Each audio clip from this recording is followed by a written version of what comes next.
ಹಾಸನದಲ್ಲಿ ಗಣೇಶ ವಿಗ್ರಹಕ್ಕೆ ಚಪ್ಪಲಿ ಹಾರ ಹಾಕಿ ವಿಕೃತಿ ಮೆರೆದಿದ್ದಾರೆ. ಬೇಲೂರು ಪಟ್ಟಣದಲ್ಲಿ ಕಿಡಿಗೇಡಿಗಳಿಂದ ಈ ನೀಚತನ. 2 ಚಪ್ಪಲಿಗಳಿಗೆ ದಾರ ಕಟ್ಟಿ ಅದನ್ನ ಗಣೇಶ ವಿಗ್ರಹಕ್ಕೆ ಹಾಕಿದ್ದಾರೆ ಪಾಪಿಗಳು. ಪುರಸಭೆ ಆವರಣದಲ್ಲಿರುವಂತಹ ಶ್ರೀ ವರಸಿದ್ಧಿ ವಿನಾಯಕ ವಿಗ್ರಹ. ಮುಂಜಾನೆ ದೇವರ ದರ್ಶನಕ್ಕೆ ಹೋದಂತವರಿಗೆ ಆಘಾತ ಆಗಿದೆ. ಈಗ ಚಪ್ಪಲಿ ಹಾರ ಹಾಕದವರ ಬಂಧನಕ್ಕೆ ಸ್ಥಳೀಯರು ಆಗ್ರಹಿಸಿದ್ದಾರೆ.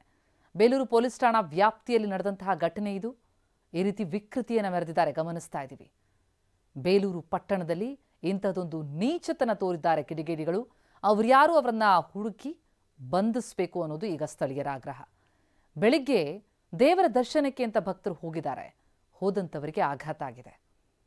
ಈ ರೀತಿ ಹಾಸನದ ಬೇಲೂರಿನಲ್ಲಿ ವಿಗ್ರಹಕ್ಕೆ ಚಪ್ಪಲಿ ಹಾರ ಹಾಕಿ ನೀಚತನ ತೋರಿರುವಂತಹ ಕಿಡಿಗೇಡಿಗಳನ್ನು ತಕ್ಷಣ ಬಂಧಿಸಬೇಕು ಅನ್ನುವಂಥದ್ದು ಈಗ ಸ್ಥಳೀಯರ ಆಗ್ರಹ. ಬೇಲೂರು ಪೊಲೀಸ್ ಠಾಣಾ ವ್ಯಾಪ್ತಿಯಲ್ಲಿ ಘಟನೆ ನಡೆದಿದೆ.